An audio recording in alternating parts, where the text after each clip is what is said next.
ആഗോള അയ്യപ്പ സംഗമത്തിനുള്ള ഒരുക്കങ്ങളെല്ലാം പൂർത്തിയായി കഴിഞ്ഞു. ഉദ്ഘാടകനായ മുഖ്യമന്ത്രി പിണറായി വിജയൻ പമ്പയിൽ എത്തിക്കഴിഞ്ഞു അല്പസമയം മുമ്പ്. ഇനി ഈ രാത്രി ഇരുട്ടി വെളുക്കുമ്പോൾ ആഗോള അയ്യപ്പ സംഗമ ചടങ്ങുകൾക്ക് തുടക്കമാകും. പമ്പയുടെ നദിക്കരയിൽ കൂറ്റൻ വേദി തയ്യാറായിട്ടുണ്ട്.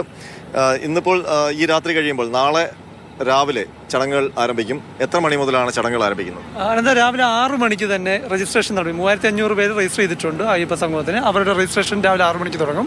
ഈ ഉദ്ഘാടന ചടങ്ങ് നടക്കുന്നത് ഒരു 9:30 മണി സമയത്താണ്. മുഖ്യമന്ത്രി പിണറായി വിജയനാണ് ഉദ്ഘാടനം ചെയ്തത്. ഒപ്പം തന്നെ മറ്റ് സംസ്ഥാനങ്ങളിലെ മന്ത്രിമാരും പങ്കെടുക്കും. ഈ ചടങ്ങുകളെല്ലാം തന്നെ ഉദ്ഘാടനവുമായി ബന്ധപ്പെട്ട ചടങ്ങുകളെല്ലാം തന്നെ 12 മണിയോടെ അവസാനിക്കും. അതിനുശേഷം ഈ പ്രധാന വേദിയിൽ ശബരിമല മാസ്റ്റർ പ്ലാനുമായി ബന്ധപ്പെട്ട വിഷയാവതരണം നടക്കും.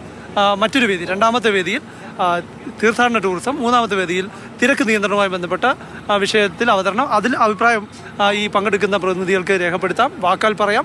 അതിന് അവസരം കിട്ടാത്തവർക്ക് രേഖാമൂലം എഴുതി നൽകുകയും ചെയ്യാം.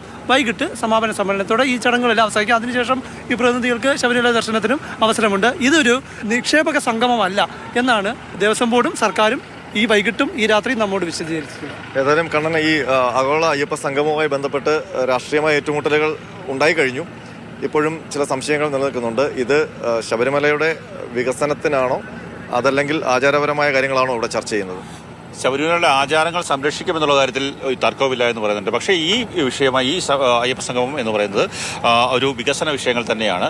മറ്റുള്ള വിഷയങ്ങളിലേക്കുള്ള ചോദ്യങ്ങൾ പോലും പോകാതിരിക്കുന്നതിന് വേണ്ടിയുള്ള ഒരു ക്രമീകരണങ്ങളൊക്കെ തന്നെയാണ്. ഏതൊക്കെ കാര്യങ്ങൾ ചോദിക്കുന്നത് അതുകൊണ്ട് തന്നെയാണ് കൃത്യമായിട്ടുള്ള 3 അജണ്ടകൾ തയ്യാറാക്കിക്കൊണ്ട് ഇവിടെ ഏതൊക്കെ തരത്തിലുള്ള വികസന പ്രവർത്തനങ്ങൾ നടത്താം.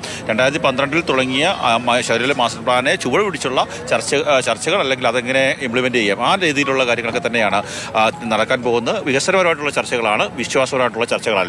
ഇന്നിപ്പോൾ ഇവിടെ എല്ലാ ഒരുക്കങ്ങളും മുഖ്യമന്ത്രി പമ്പയിൽ ഉള്ളതുകൊണ്ട് തന്നെ കനത്ത പോലീസ് സന്നാഹത്തിലാണ്. പോലീസ് അവൻ്റെ ബന്ദോബസ്തിൽ തന്നെയാണ് പമ്പ എന്ന് പറയാം. അതിനൊപ്പം തന്നെ ശബരിമല സന്നിധാനത്ത് അവിടെയും സുരക്ഷാ ക്രമീകരണങ്ങളൊക്കെ ശക്തമാക്കിയിട്ടുണ്ട്.